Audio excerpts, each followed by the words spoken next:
agree. Okay, so today we're going to have a little chat about your health, your well-being, your exercise, how you sort of go about your life, really. And I've known you a long time, and I've noticed that you've always been into health and fitness, haven't you? You've always exercised, you've always kept yourself nice and trim and everything. But over the last couple of years, you seem to have really ramped it up quite a lot. And I'm just wondering what the driver for that was to start with. Well, initially it was kind of aesthetic, really. I mean, you said that I kept trim and kept fit, and I've always exercised. But I caught sight of a picture of myself that somebody took, and I noticed I was age about 45 then. Yeah. And the spare tire had just begun to kind of creep over the waistband, and I just thought I didn't want that to happen. It's a funny age, isn't it? Around those sort of middle years when your work is probably at its busiest, your children are probably at their most demanding. It's quite easy to allow your own personal fitness to sort of gradually drop down the level of importance. So yeah, I just decided to rein it in and get back in shape. Excellent. Yes, I agree. You sort of lose your me time a bit when you're running around after the kids and doing work, don't you? So you managed to claw it back, and you set yourself a pretty high goal, which you managed to achieve last weekend. So do you want to tell us a little bit about that? Yeah, I guess there's one step in between. I did set the goal of doing an Ironman distance triathlon, which I achieved last Sunday. Woo! But in the year in between, I'd regained my fitness. I was looking better, I was feeling better, but there was no real sort of focus to my training other than just sort of keeping fit. Yeah. A friend of mine was doing a challenge last year. He was looking to do 7 Ironman distance races over 7 consecutive days. Wow. And he was looking for a bit of moral support. So I committed to doing the cycling legs with him. So it's 112 miles cycle for each of the 7 days. Yeah. So my training shifted away a little bit away from doing weights, more towards the aerobic to get in shape for that challenge. Mm-hmm. He completed that remarkably. He did an amazing job. That's incredible. And his last of the 7 was at Nottingham last year, the Outlaw 2017. And it was at the end of that race that I decided to commit to doing an Ironman of my own. Did you just feel so excited? Did you get the adrenaline rush from watching everybody and think, I can do this? Or I mean, I don't. You've probably been to a few of these events, but when the music's pumping, people are coming across the line. It's quite emotional. They've usually got family members with them. Yeah. You kind of get this sort of urge, and it kind of bubbles up, and you start thinking, what could I do? Yeah. And I've been staring at Matt Turnbull, the chap who did the challenge. I've been staring at his backside on his bike for 6 days with his Ironman tattoo on his left calf bobbing up and down. And I had been kind of wondering about it. And because I couldn't swim, and people have said, you should do triathlon, you'd be really good at it. But because I couldn't swim, I'd always use that as an excuse not to commit to doing any form of triathlon. But then I thought, well, maybe that is a reason to commit to doing a triathlon, to force me to learn to swim. Because I'd always wanted to, but never really had a reason to commit to that. And do you mean you actually couldn't swim at all, or that you sort of learned a long time ago but never really done it competitively? Or I could keep my head out the water. Right. I could swim a length breaststroke. Yeah. Front crawl, I could do 3 or 4 strokes, and then the the lifeguard would look very agitated and sit forward on the seat and ask if it was okay. So no, I couldn't really swim more than half a length. Wow. So you actually literally started from scratch, had lessons. Did you have lessons every week? 3 times a week I was either having a lesson or doing my own thing. Gosh. So it was a big commitment. And when you decided this at the actual event, did you get home and think, did you voice it to anybody first of all, or did you just think? I did a Facebook Live. I was doing a Facebook Live for Matt crossing the line. Yeah. As he crossed the line, we did a bit of an interview with a chap called Dowie Winkle, who's a good friend, who's actually a fantastic swimmer. Mm-hmm. And it just kind of popped out my mouth. I said that I was going to do one next year, and I asked Dowie if he'd be my swimming coach. So it kind of been brewing for a while, but I hadn't vocalized it until. Okay, and did you have a coach for each of the disciplines for the last year? For swimming, and then I had a triathlon coach, Matt Turnbull, who put my plan together for everything. Yes, yeah. I did seek some advice from a running specialist as well, did some video analysis. Yeah. I did a bit of video analysis of my swim stroke, Mm-hmm. And I had some video analysis of my cycling as well. So I had small inputs from a number of people, but had one coach overseeing the whole thing. Yeah. And in terms of the time that you had to put into it, presumably it was an awful lot every day. Were you doing something every day? Yeah, it was more than every day. It was twice a day. Was it? Yeah.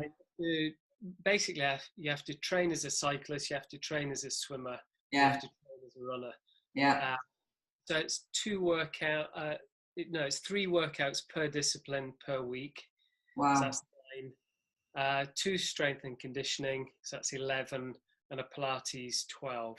So it's 12 workouts a week. Goodness me. And was there any point where you thought, do you know what, I can't do this? Or were you so in the zone? No, there was never a point when I thought, there was never a point when I thought, no, I don't want to do this. Yeah. There was a point where I thought, maybe I can't do this. Mm. I mean, 8 months into my program it was a 12-month program, and 8 months in, I still couldn't do 2 lengths of front crawl. Okay. So the date was creeping closer and closer. And I was beginning to think, what am I going to do? And it was actually Dowie, the swim coach, said, you don't have to do the whole thing front crawl. Mm-hmm. I know you want to do the whole thing front crawl, but I think it's politely saying my ego is getting in the way a bit. Yeah. And it doesn't matter if you breaststroke the whole thing or you do a bit of a mixed stroke, as long as you don't roll onto your back, because that's the internationally recognized sign for fish me out, please. As long as you go forwards, either breaststroke or crawl, it's fine. It doesn't matter. Yeah. And at that point, I kind of relaxed. I thought, well, that's okay. I know I'll be able to drag myself through it. And when I relax more, that's when the front crawl began to click. Yeah. And did you have to work on your mindset? I mean, I know you and Lindsay are very into, mindset, motivation, and you're both very positive people. Did you have to really pull it out of the bag to get yourself there? No. It was sound all the way through. It was written down, and I just followed the plan. Yeah. To the point where, Lindsay had to rein me in a bit. She could see I was getting really focused. Yeah. I've heard of bipolar. I had tripolar disorder. I mean, I was just so focused. Lindsay said, we are here. You do have a family. You do have other responsibilities. Yeah. You need somebody occasionally just to rein you in and keep you in touch with reality. It can take over. Yeah. Day-to-day living, yes. But you're very lucky in that or not lucky, it was by design, that you have your own business. So you obviously made the time to commit for the whole year. Was that something that you and Lindsay discussed, and you were happy to put some things aside, or did you just say, sorry, I'm just doing this? No, I mean, literally, the boys were with Lindsay when I did the Facebook Live. They were at home. And I announced that I was going to do an Ironman the following year. Yeah. And the boys said they couldn't repeat what Lindsay said. They just said, oh, well, brilliant. I'm going to lose my husband for a year. Yeah. I think she said something to the effect of, I've lost him for a year. Yeah. Which, well, it depends how you look at it. I mean, it's been an incredible journey, and there's been some highs and lows, but Lindsay's been fantastically supportive. Yeah, yeah. As I have been to her in different stages of her career and her development. Yeah. I probably should have, and in retrospect would recommend to anyone contemplating it to have a conversation with their significant other. It's a huge commitment. But sometimes things just happen, don't they? Yeah. Yeah. I support Lindsay through her personal development. She's done all sorts of things. So I guess I felt it was just my turn. Yeah, fantastic. So show us your medal then. I know you've got it there somewhere. Oh, yeah. It has to be there. That is my You're an Outlaw medal. That is amazing. Fantastic. Well done. So just to clarify with this term Ironman is actually it's a brand in its own right. Yes. So the Ironman distance is swimming 2.4 miles, cycling 112, and then running a full marathon. And that is the Ironman distance. But I haven't done an Ironman race because they're run by the Ironman franchise. Right, okay. So people talk about iron distance triathlons, and that's what I did. And your total time was 11 hours? 11 hours, 48 minutes, which by all accounts is not bad for a first effort. No, that sounds amazing. So I love the video of you and the boys running over the finish line. I was so choked watching it. It was incredible. You must have felt elated. Well, I did, but I was also, they picked up the pace for the last 100 yards, and I could feel my hamstring cramping. So I was just kind of willing it to get across the line without anything dramatic happening. But it was fantastic because I didn't know they were going to be on the finish line. Oh, lovely. To do the final bit. And what did you put it? What was the first thing you put in your mouth? Did you go and did they give you champagne, or did you go and have something sensible? Or what happens at the end? There's food provided. Yeah. But it's all a bit of a whir, to be honest. We had a good number of people from the triathlon club there, so they'd laid on a bit of prosecco, and the boys had made a cake as well. So I think the first thing which actually went in was a very dry burger, which was horrendous. Oh gosh! I put that to one side. Yeah. And I went for the prosecco. Good call. I think you deserved it. Well done. Honestly, that is such a fantastic achievement. So, do you think you'll ever do another one, or you? Full distance, probably not. 20 hours a week is probably too much to prioritize. I think I could easily maintain a good base level of fitness, training once a day. Yeah. And I could probably aim for a half iron distance. So 1.2 mile swim, about 70 miles on the bike, and then a half marathon. So I could do those sorts of events without it taking over. Yeah. So you can dip in and out of those as long as you maintain that base level. Yeah.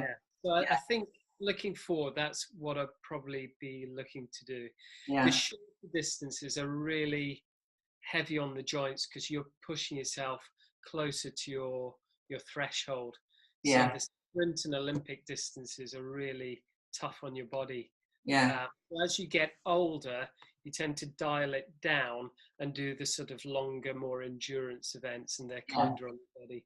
Yeah. So, how's your body feeling right now, like a week later? Yeah, we're 5 days after. I'm actually fine. Are you? The first 3 days, it was the old sort of reversing downstairs.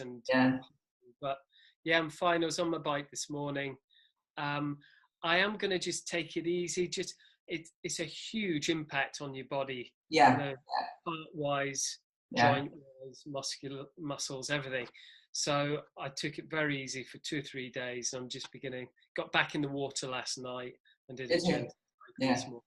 And you've got a lovely dog to walk, so that'll keep you nice and that sort of gentle exercise to get you out, get your legs working again. Absolutely. Yeah. And in terms of what you were eating, I mean, I know you've always eaten healthily as well, but you must have been putting a lot more calories into your system. Yeah, it was about 5 to 6,000 calories Wow. a day. Really? Yeah. Wow. Okay, Now, so how does that break down? Can you break that down for us over the yeah, day? I'm pretty sure I'm 66 kilos. I'm 5'7", so I'm not a big guy, but you know, a big workout and you would burn 2,500 calories. Yeah, yeah, And you could have done that before breakfast. So yes, you have to put the calories in. yes. I started and finished the whole thing over the year, only 1 kilo different. So I got my nutrition really Bang well. on. To Yeah, start from a good place, and it'd be easy to lose weight. yeah. But I kept it on. Basically, I would have 6 meals of about 1,000 calories in Okay, it. yeah, 3 of those would be food, normal food, and then 3 would be some form of shake on top of that. yeah, So breakfast would usually be porridge, eggs, fruit, that kind of thing. yeah, Um, lunch, excuse me, lunch would normally be something like meat or fish with pasta or potato and vegetables. And then an evening meal, I'd probably go more meat, fish, maybe a more complex carb like sweet potato or quinoa, yeah, salad. yeah, So I'd probably take it a bit easier at the tail end of the day with the simple carbs. I'm not particularly carby. I don't respond well normally to carbs, but basically it's your primary source of fuel. So you need to get them in. So yeah, generally more simple carbs, middle of the day or post exercise, and then towards the end of the day a bit more complex. yeah, yeah. So Um, that in itself requires a lot of discipline because you've got to be so sort of task orientated. It's not like sitting down and enjoying your food. It's like, I've got to have this, isn't it? So yeah, presumably the planning involved in that was quite major. yeah, it's a bit of a chore. It feels Yeah, like a bit of a job. yeah, And you need to top up those calories as well because the shakes won't always be 1,000 calories. So you'd yeah, be adding in some oats, you'd be adding some fruit, bananas, yeah, and then grazing on nuts, seeds, maybe a bit of bee pollen, things like that, just to yeah. get all the nutrition in. Yeah, yeah, very well organised. And did you have to take alcohol completely out of your system for the whole year, or did you occasionally have one? I know you're Um, a big drinker anyway. oh, I'm a massive drinker. You are now. I love beer, I love whiskey, I love wine, but I just knocked the beer and the whiskey on the head completely. So they'd gone for a year. Yeah, Wine was a bit more tricky, so I reduced that to about 1 small glass of wine a week. yeah, yeah, So that was what I did for 9 months. And then the last 3 months, none. yeah, Just because, not because I was doing it to be virtuous or punish myself or anything like that. Simply, if I had it, I could feel it in the morning. yeah. And you probably want more as well, because once you've had one, you kind of get that taste, don't you? And then it's easier just not to have it. It's so easy when there's a bottle of wine, particularly if you don't drink much, is if there's a bottle of wine open, it's so easy to just have a little bit and get into a routine of having a little bit every Yeah, day. yeah, So for me, it was just easier to say I'll have one glass at yeah, the weekend, and that's what I stuck to. yeah. And did you sleep well through all of this? Were you so shattered by the time you got to bed that you went out like a light? Yeah. Yeah. No problem sleeping. I mean, the only problem with sleep was getting enough. Yeah, you need it for repair, don't you? That's the thing. Quite often, because I was normal working hours pretty much through the day. So workouts were early morning or late at night. Yeah. So Gosh. ideally I'd get 8 hours. Quite often I got 7. Unfortunately, some nights I only got 6, but 8 was the goal. Yeah, yeah. I suppose as long as it's solid, then you're okay. You feel refreshed in the morning and ready to go again. But no problem sleeping until probably about a week before, and then you begin to get a really hyped up. Yeah. Yeah, I was in and out of sleep. Last week was rubbish. Was your mind just whirring? Yeah, Yeah. I can imagine. It's going through the process of what to take, you've got these things called transitions in between different disciplines. Yeah. And basically all you have to do is put your shoes and your hat on and off you go and cycle, but somehow it feels really complicated. And well, I think sensing your body reacts to though, doesn't it? I mean, I remember doing I've never done a triathlon, but I've done the disciplines with my trainer before, where we've done the 3, one after another. And it's actually the change in the way your body has to, quickly go into the next one. You think, oh my God, it just feels really weird, doesn't it? Yeah. Well, they call it bricking. Yeah, bricking it. Yeah, well, the brick sessions are where you put 2 back-to-back disciplines. So that's it, yeah. Mainly you're practicing bike to run. Yeah. Although, yeah, you can practice, swimming to cycling as well.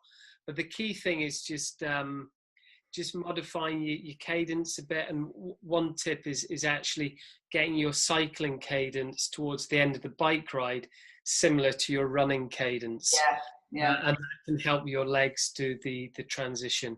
But it does feel odd when you've been cycling for, for me it was 5 hours 50 without a break, and then suddenly you're asking your body to run and stand upright instead of being bent over. Yeah, you feel a bit shaky for a while. A bit jelly leg, but your legs just feel like they want to go too quick. Yes. You actually have to slow your legs down a bit. Yeah.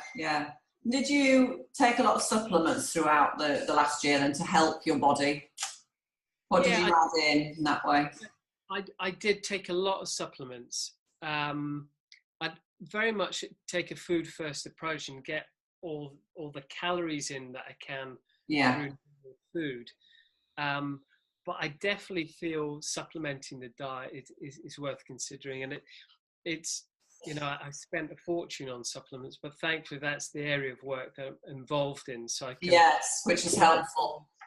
From myself at wholesale, so that did bring the price down. But yeah, aloe vera was probably the primary thing that I did take. And were you doing Freedom with the additional supplements in, or just the plain gel? I took both. I took the plain gel, and I also took one with joint supplements, liquid joints. Yeah.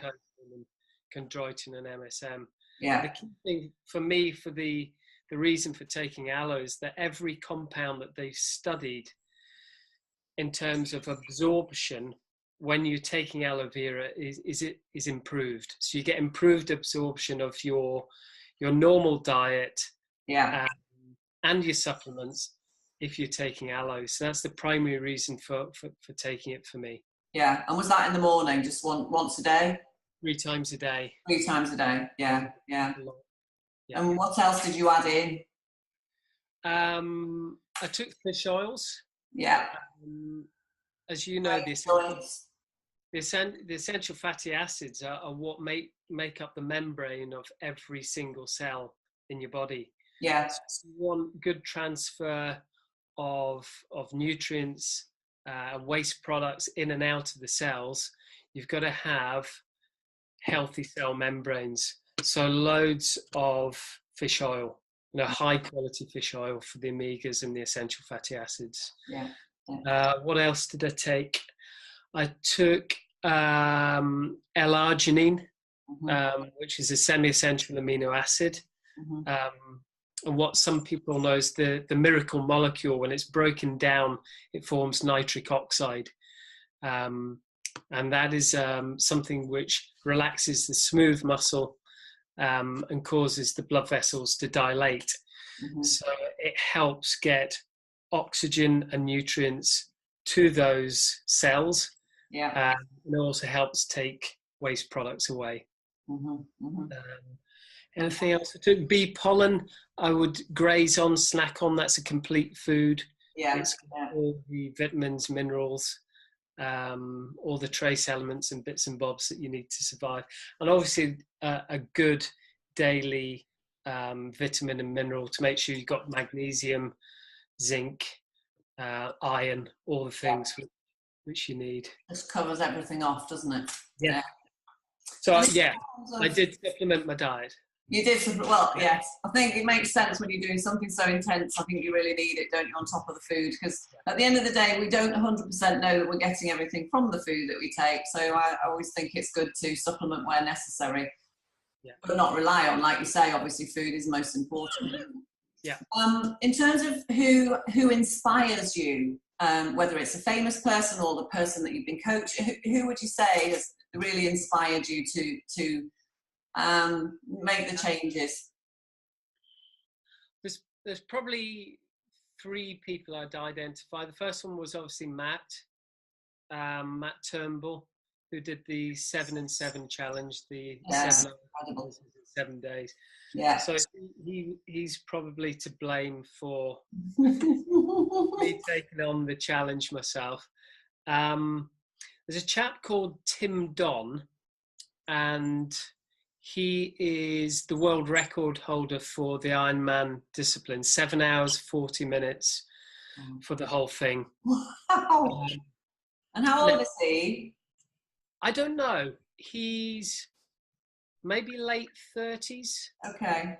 But his story is incredible. I don't know if on YouTube, if you've heard of something called London Reel. Yes, I have. Yeah. Yeah, he's been interviewed on London Reel. It's a fantastic interview. Oh. So if you go onto YouTube, you can find it. But he got the world record last year, probably about 13, 14 months ago. And he was then going to go to Kona in Hawaii, which is not the fastest Ironman, but it is the most iconic. Yeah. And he wanted to go there as the world record holder and win it. 2 days before, he was actually T-boned by a lorry and he fractured his neck. Just before Kona, when he was getting ready for the race. Yeah. And he has spent the last 12 months rehabilitating, 3 months of those in a halo traction, which is this external fixator. Wow. And his goal was to come back this year, regardless of that accident, and compete at Kona. And I'm guessing that he'd want to win it. Now, he did his first comeback half in Costa Rica about a month ago, and he won it. He's competed in Ironman in Hamburg about 2 weeks ago, and I think he placed about 7th. So incredible. Absolutely incredible. But yeah, if people want to get inspired, not just about triathlon, but about just grit and determination, if they go onto YouTube, London Reel, and type in Tim Don, a great interview. Yeah, I'll definitely go and listen to that. There was a guy, a famous vegan guy called Rich Roll, who did a lot of the ones in Hawaii. I remember reading a book about him. He's quite fascinating because he did it all on a vegan diet, which people said he'd never be able to do. And he proved them wrong, which exactly shows one size fits one, doesn't it? Really well. Yeah, it's horses for courses, as it were. Okay, well, just one last question. Yeah. Do you have a one sort of top tip for healthy living that you would live by and like to tell everybody else about? Something that you've read, an inspiration, or something that you actually implement, or...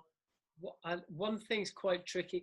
If I could jam 2 together, I'd probably say have a plan, but a plan with a reason. Yeah.